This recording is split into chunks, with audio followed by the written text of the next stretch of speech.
Presiden Prabowo mengamini Ketua Umum Partai Golkar Bahlil Lahadalia soal mahalnya biaya pilkada.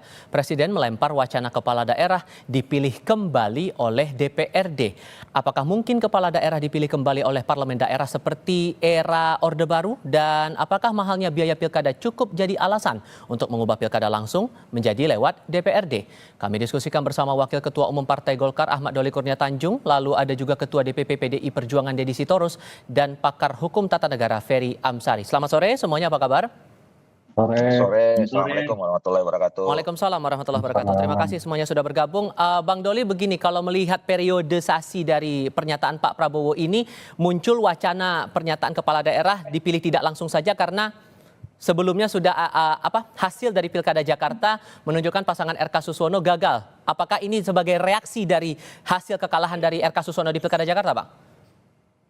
Ya, kita jangan a priori ya terhadap pernyataan itu dikait-kaitkan lagi dengan soal hasil pilkada. Jadi begini, poin pentingnya itu yang harus kita tangkap adalah kita harus mengevaluasi semua program, kegiatan, event politik yang kita lakukan. Nah, jadi poinnya itu adalah perbaikan sistem. Dan ini seingat saya sudah 3 kali Pak Prabowo menyatakan, termasuk elit-elit yang lain ya, menyatakan bahwa kita harus mengevaluasi pemilu kita, pilkada kita, baik pilpres, pileg dan seterusnya itu. Nah, jadi ini yang harus juga kita catat, bahwa kemudian nanti ada alternatif-alternatif seperti yang disampaikan. Itu kan tadi malam itu kan yang disampaikan pengalaman negara lain. Ya kan, disebutkan beberapa negara yang pemilihan kepala daerahnya seperti itu. Nah, jadi itu yang pertama. Kemudian yang kedua, kami sebetulnya ya dulu di Komisi 2 sejak 5 tahun yang lalu sudah mengajukan ini ya, mengusulkan supaya kita melakukan review ya terhadap sistem politik kita, sistem demokrasi kita, dimulai dengan sistem pemilu dan pilkada. Bahkan waktu itu kita sudah sempat membuat draft naskah akademik dan draft RUU-nya ya, disatukan itu antara dikodifikasi antara pemilu, undang-undang pemilu dan undang-undang pilkada. Nah, jadi sebetulnya ini situasi yang positif buat pertumbuhan demokrasi Indonesia ke depan kalau kita ada pemimpin negara kita yang mengajak supaya kita melakukan evaluasi setelah event politik kita lakukan. Nah, yang Sorry, saya potong di situ. ketiga, Karena kalau saya ingat juga dalam beberapa waktu kebelakang juga, Bang Doli, ada pernyataan Pak Prabowo, kepala daerah ini sebetulnya perpanjangan tangan dari pemerintah pusat, sehingga ini bisa memudahkan konsolidasi kalau DPRD yang memilih langsung kepala daerahnya. Apakah itu motifnya kenapa kemudian pilkada tidak langsung ini kembali mengemuka? enggak, yang merupakan kepanjangan tangan pemerintah pusat itu kan gubernur ya. Nah, sekarang kita sebetulnya heavy otonomi daerah kita itu memang kabupaten kota. Nah, ini juga nanti, tapi saya belum mau masuk ke substansi ya. Nah, yang ketiga tadi 3 hal ya. Nah, memang kami di Golkar ini juga sudah menjadi wacana dalam setidaknya 3 tahun terakhir ini, dan kemudian ketua umum kami juga menangkap bahwa ini penting setelah pemilu selesai, pilkada selesai. Jadi kami juga sudah melakukan, ada tim yang melakukan kajian terus-menerus menindaklanjuti dengan apa yang dikerjakan oleh teman-teman Komisi 2 di periode yang lalu. Dan saya melihat perkembangan juga teman-teman Komisi 2 sekarang, terutama Pak Deddy yang aktif ini, itu berkali-kali juga itu bicara tentang soal evaluasi pemilu dan pilkada dalam rapat kerja DP-nya gitu. Jadi saya kira ini sesuatu yang positif buat bangsa ini. Bang Deddy melihatnya juga evaluasi itu dengan mengubah sistem pilkada kita jadi tidak langsung kembali ke DPRD, Bang Deddy? Iya, terima kasih. Yang pertama saya kira tentu evaluasi harus dilakukan.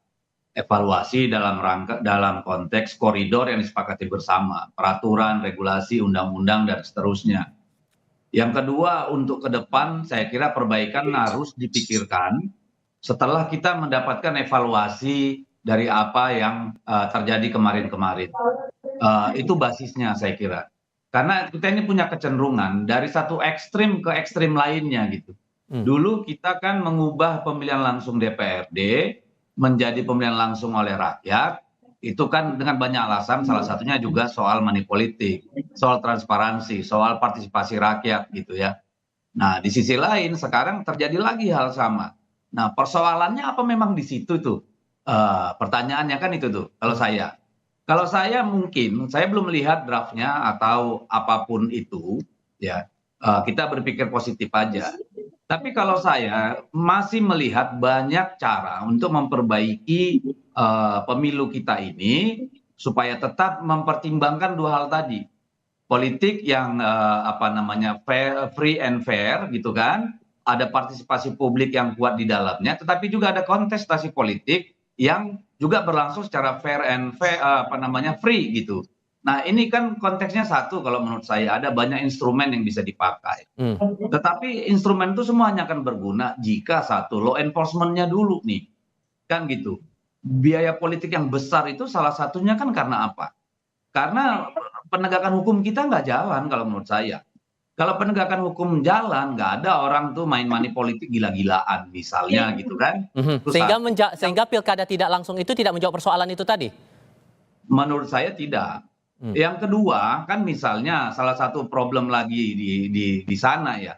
Misalnya apakah perlu pembatasan misalnya maksimal jumlah partai untuk salah satu pasangan calon misalnya.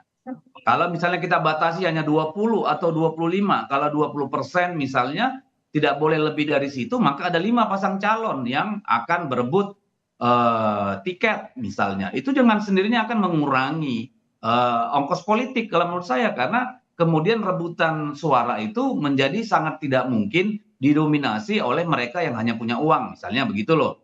Atau pembatasan-pembatasan yang dilakukan oleh apa namanya undang-undang untuk misalnya soal kampanye. Bagaimana pembatasannya? Apakah difasilitasi oleh katakan oleh KPU misalnya? Jumlah alat peraga yang boleh, maksimal uang yang boleh dikeluarkan.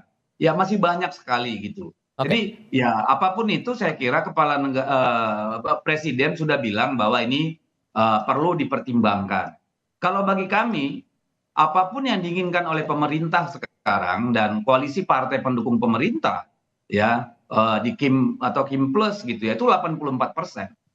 Kalau itu memang menurut pemerintah dan DPR menjadi satu kebaikan untuk bersama, saya kira apapun bisa terjadi gitu. Bang Ferry, Mari nanti kita lihat konkretnya, tinggal nanti kita menyimak draftnya kalau sudah ada, lalu masyarakat sipil, kaum terdidik dan rakyat secara keseluruhan kemudian menjadi